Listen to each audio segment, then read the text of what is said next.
Hello everyone, welcome back to Raw Biology. I hope students all are well and I am also well. So students, last lecture में हमने phylum Porifera को complete किया. इस lecture में हम start कर रहे हैं फाइलम सिलेंट्रेट्स को. So now we start with phylum Coelenterata. So firstly we discuss the name of phylum Coelentrates. इसका नाम Coelenterata क्यों रखा गया?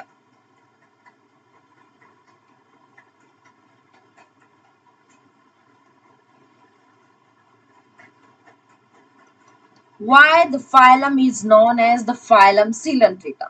Because इस फाइलम के जो ऑर्गेनिजम्स होते हैं उनके पास एक यूनिक सेल प्रेजेंट होता है. उसका नाम क्या है? सिनेडोसिस्ट सेल.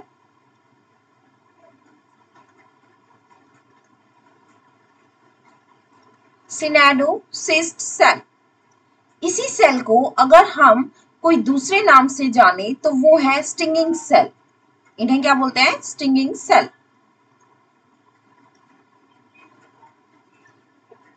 क्लियर है? सो स्टिंगिंग सेल्स जो है या सिनेडोसिस्ट सेल है, इन्हीं के नेम पे रखा गया फाइलम Coelenterata का नाम. सो इस सेल के बारे में अगर हम बात कर रहे हैं तो इसके हम थोड़ा और डिस्कस कर लेते हैं. सेल के अगर स्ट्रक्चर की अगर मैं बात करती हूं तो कुछ इस टाइप से स्ट्रक्चर प्रेजेंट होता है.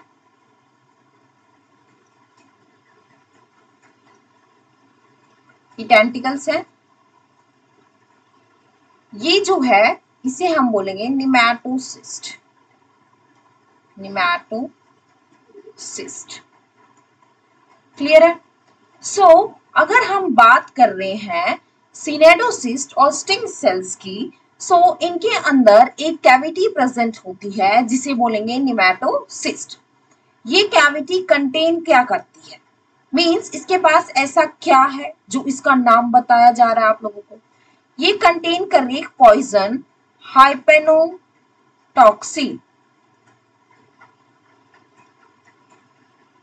हाइपेनोटॉक्सिन पॉइजन कंटेन करती है. ये पॉइजन जो है वो इसे एज ए डिफेंस, ये जो है सिलेंट्रेट्स जो है इस पॉइजन को एज ए डिफेंस यूज करती है. सो सिनेडोसिस्ट सेल है, इसकी फंक्शन की अगर मैं बात करूं, दे एक्ट एज या they provide defence and offence. Provide offence and defence to the organism. Clear है? सो सिनेडोसिस्ट जो है इन्हीं सेल्स की वजह से सिलेंट्रेट्स का नाम रखा गया. दूसरा, इन्हीं सेल्स को हम स्टिंगिंग सेल्स भी बोलते हैं. तीसरी बात, ये जो निमैटोसिस्ट कैविटी है ये नीचे से अटैच होती है जिसे हम बोलते हैं लेजोन सेल्स. लेजोसेल्स. क्लियर है? यहाँ पे ये कहाँ प्रेजेंट होते हैं? Cnidocyst cells, they are present on tentacles. Tentacles पे प्रेजेंट है. क्लियर है? या फिर बॉडी सरफेस पे और बॉडी सरफेस पे. क्लियर है? सो ये बातें थी कि सिलेंट्रेट्स का नाम कहां से डेराइव हुआ. नेक्स्ट अगर हम बात करते हैं इनकी बेसिक कैरेक्टरिस्टिक्स के बारे में, सो उनकी बातें कर लेते हैं. सिलेंट्रेट्स जो हैं, फर्स्टली ये कहाँ रहते हैं उसकी बातें कर लेते हैं. हैबिटेट क्या है सिलेंट्रेट्स का?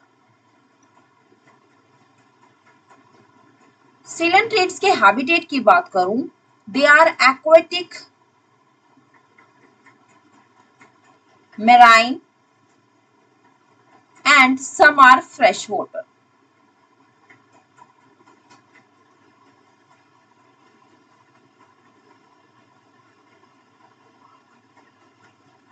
क्लियर है?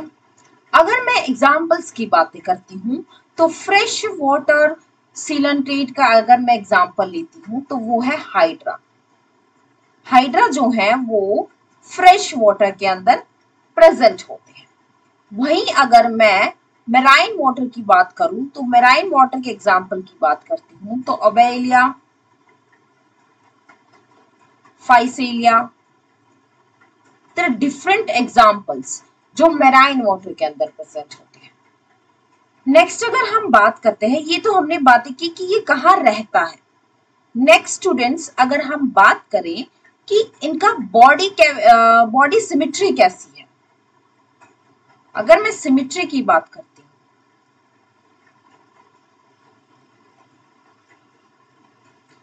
सिमेट्री की अगर हम बात करें, they have radial symmetry.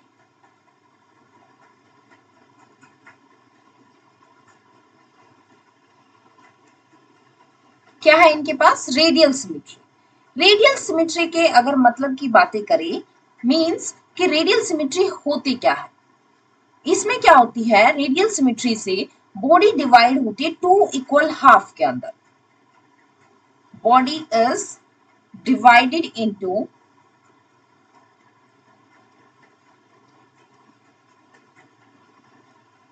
To equal halves. Clear है? थ्रू सेंटर बॉडी जो है टू इक्वल हाफ के अंदर डिवाइड होती है by any plane. Okay, so next characteristics की अगर हम बातें करते हैं, अभी तक हमने पढ़ा हैबिटेट, कहाँ वो रहते हैं। दूसरा हमने पढ़ा सिमेट्री कैसी है उनकी। नेक्स्ट अगर हम बात करें, नेक्स्ट हम बात करते हैं जर्म लेयर की।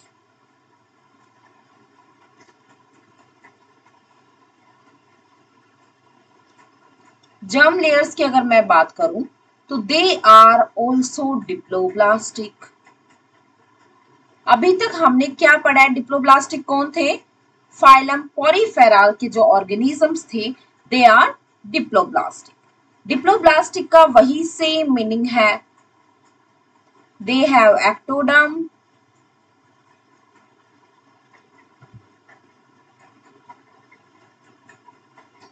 And endoderm. क्लियर है? जर्म लेयर की हमने बातें कर ली। नेक्स्ट अगर मैं बात करती हूं यहां पे इनके डाइजेशन, डाइजेशन किस तरीके का है इनका,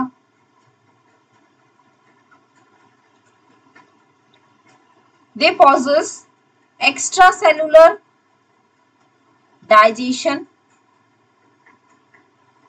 than intracellular digestion।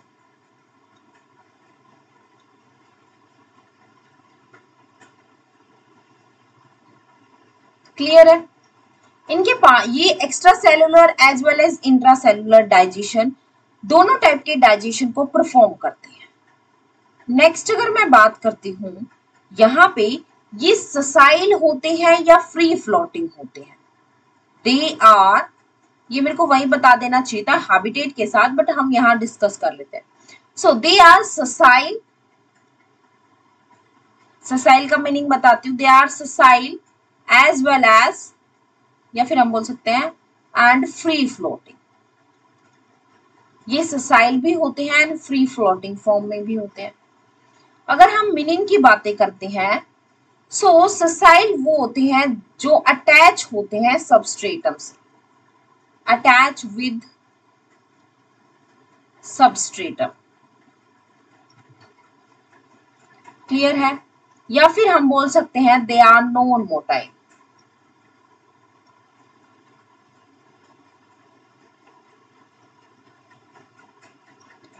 यहाँ पे इसका सबसे अच्छा एग्जाम्पल जो मैं बात बताऊं, जिसे हमने अभी अभी जाना था, फ्रेश वाटर कौन थे? हाइड्रा। वही जनाब है ससाइल। क्लियर है? नेक्स्ट अगर मैं बात करूं फ्री फ्लोटिंग, नाम से ही समझ में आ रहा है वो किसी सबस्ट्रेटम से अटैच नहीं होते हैं, वो आजाद पंछी। सो फ्री फ्लोटिंग का अगर मैं एग्जाम्पल बताती हूं तो ओबेलिया एंड फाइसेलिया, ये दोनों क्या है? फ्री फ्लोटिंग है। क्लियर है यहां तक की बातें? नेक्स्ट अगर हम बात करते हैं,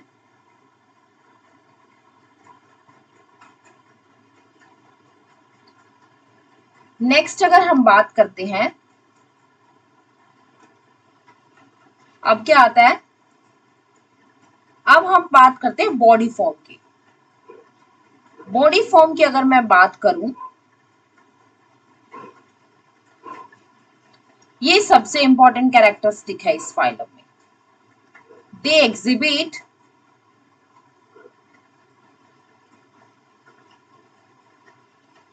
to body form.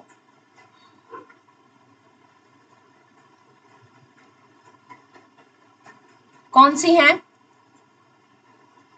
Polyps and medusae. अब हम बात करते हैं पॉलिप्स क्या है, मेड्यूसाe क्या है, ये body forms. Okay, for example ये कोई ऑर्गेनिज्म है, ठीक है, ये किसी सबस्ट्रेटम से अटैच है, और ये ऑर्गेनिज्म है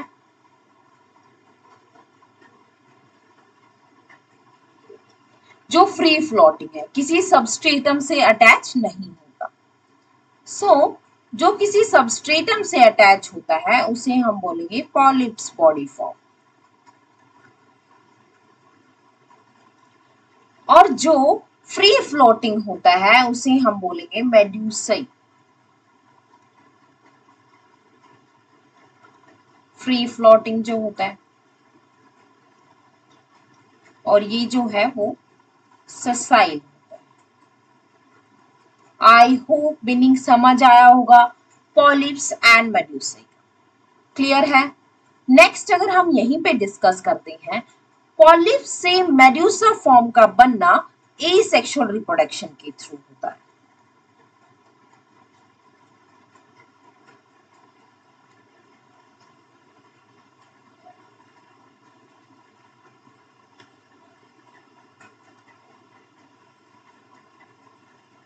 एंड मेड्यूसा से पॉलिप्स का बनना सेक्सुअल रिप्रोडक्शन के थ्रू। क्लियर है? सो ये याद रखना है, पॉलिप्स से मेड्यूसा बनना और मेड्यूसा से पॉलिप्स फॉर्म का बनना, किस टाइप की रिप्रोडक्शन परफॉर्म की जाती है उस टाइप। अगर यहीं पे इनके एग्जाम्पल्स की बातें करें तो मेड्यूसा फॉर्म में जो प्रेजेंट होते हैं वो कौन से प्रेजेंट होते हैं, एंड पॉलिप्स फॉर्म में कौन प्रेजेंट होते हैं। अगर मैं मेड्यूसा पॉलिप्स की बातें करती हूँ तो पॉलिप्स का एग्जाम्पल है हाइड्रा, एंड दूसरा है एडेम्सिया। ये जो है वो पॉलिप्स के एग्जाम्पल है। यही हम मेड्यूसा फॉर्म की अगर बात करते हैं तो जो यूरेलिया है, यूरेलिया का कॉमन नेम क्या है? जेलीफिश। ये जो है वो मेड्यूसा फॉर्म में प्रेजेंट होती है। सो इनके एग्जाम्पल्स प्लस किस टाइप की रिप्रोडक्शन परफॉर्म होती है during the body form conversion के दौरान, ये सब याद रखना है। इसी बॉडी फॉर्म कन्वर्जन को हम क्या बोलते हैं? ये जो बॉडी फॉर्म कन्वर्जन है इसे हम बोलेंगे क्या? अल्टरेशन इन जनरेशन। अल्टरनेशन इन जनरेशन, ये जो कन्वर्जन है इसे हम बोलेंगे अल्टरेशन इन जनरेशन। नेक्स्ट अगर मैं बात करती हूं, इसी को अगर हम आगे बातें करते हैं तो कुछ ऑर्गेनिजम्स जो हैं फाइलम सिलेंट्रेट्स के, जो दोनों फॉर्म एग्जिस्ट करते हैं, पॉलिप्स एंड मेड्यूसा। सो यहां पे अगर हम बात करें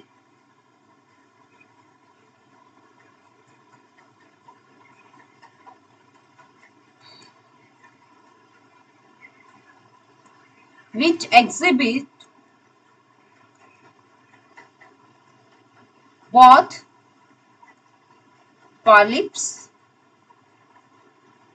and medusae form। सो ये जो है इसके जो एग्जाम्पल की अगर मैं बात करूं, वो कौन सा ऑर्गेनिज्म है? वो है ओबेलिया। कौन है?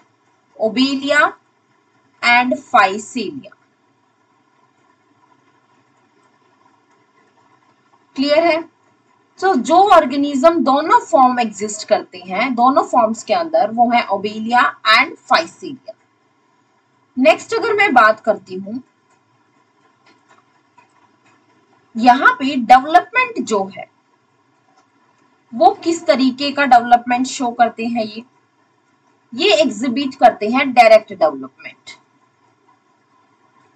डायरेक्ट डेवलपमेंट मीन्स कि कोई लार्वा फॉर्म नहीं है, no larva form.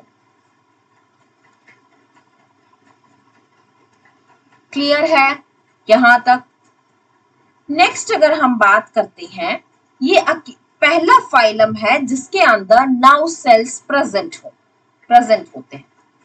Nerve cells सबसे पहले कहां प्रेजेंट हुए? यहीं पे, इसी फाइलम के अंदर मिली नर्व सेल्स। क्लियर है?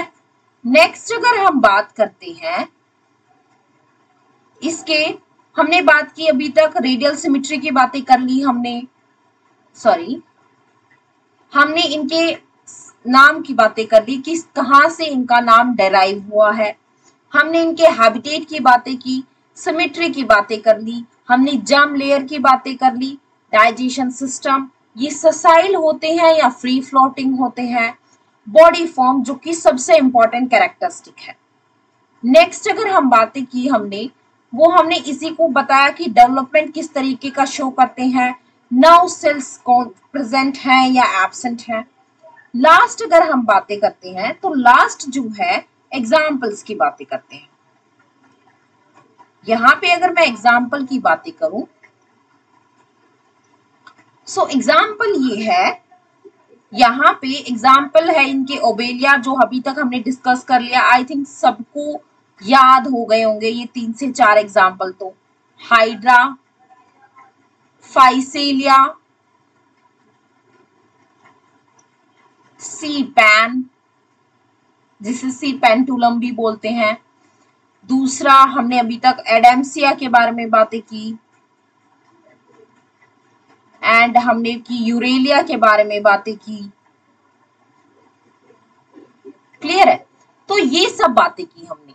लास्ट इसकी एक कैरेक्टरिस्टिक रहती है, वो हम देखते हैं, यहीं कहीं एडजस्ट कर दें।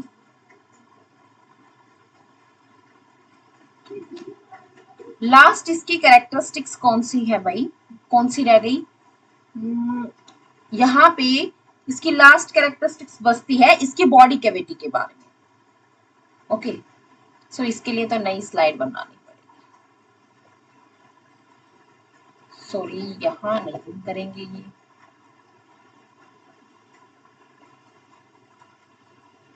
चलो यहीं कर लेते हैं कहीं एडजस्ट।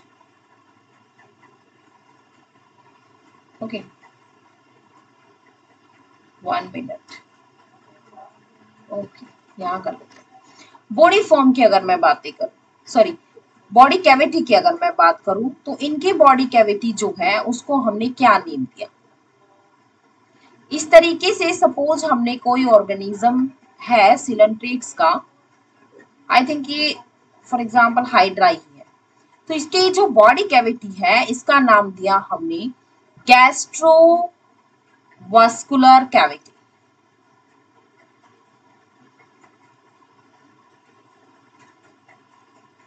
क्या है? Gastrovascular cavity. वहां पे जो पॉरीफेरा में अगर हमने बात की तो वहां पे स्पॉन्जोकॉइल नाम था बॉडी कैविटी का। यहाँ पे माउथ पे एक सिंगल ओपनिंग होती है जिसे हमने बोला हाइपोस्टोमा।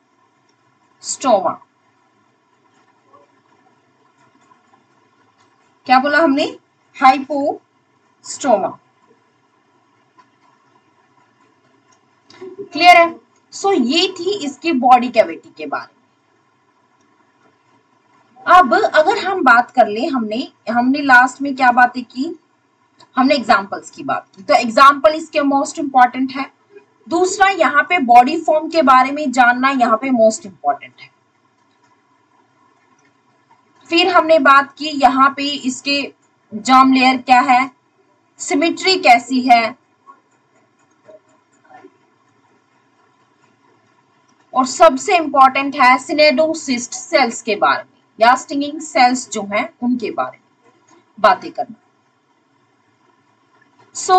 ये सब था फाइलम सिलेंट्रेट्स के बारे में। आई होप स्टूडेंट्स ये फाइलम भी आपको इजीली समझ आया होगा। अगर कोई भी प्रॉब्लम है तो same please comment on comment box. Okay, so thank you students for watching this video. Please like, share and subscribe my channel. Good night. Bye bye.